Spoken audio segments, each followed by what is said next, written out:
அம்பாறை நாவிதன்வெளி பிரதேச அபிவிருத்தி ஒருங்கிணைப்பு குழு கூட்டம் ஒருங்கிணைப்பு குழு தலைவரும் அரசியலமைப்பு பேரவையின் உறுப்பினரும் பாராளுமன்ற உறுப்பினருமான அபூபக்கர் ஆதம்பாவா தலைமையில் நடைபெற்றது.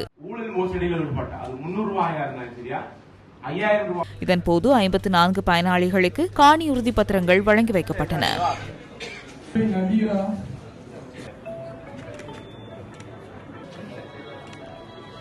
நாவிதன்வெளி பிரதேசத்தில் இருக்கின்ற பல்வேறு பிரச்சனைகளுக்கு நாங்கள் தீர்வுகளை வழங்கி இருக்கின்றோம். குறிப்பாக காணி பிரச்சினை, அதுபோன்று வீதிகள் திருத்தம் தொடர்பான பிரச்சினை, வீதிகளை புனர்நிர்மாணம் செய்வது, அதுபோன்று ஏழைகளுக்கான வீடுகளை அமைத்தல் தொடர்பாக ஆராயப்பட்ட அதே சந்தர்ப்பத்தில் நாங்கள் அநேக காணிகள் நாவிதன்வெளி பிரதேசத்திலே என்க்ரோச்மெண்ட் அல்லது கையகப்படுத்தப்பட்டுள்ளது. பொதுவாக விவசாயிகளுக்கு பல்வேறுபட்ட பிரச்சனைகள் காணப்படுகின்றன. அந்த விடயங்களை நாங்கள் இப்போது எதிரே வருகின்ற வரவு செலவு திட்டத்திலே நாங்கள் அவற்றுக்கான தீர்வுகளை வழங்க இருக்கின்றோம்.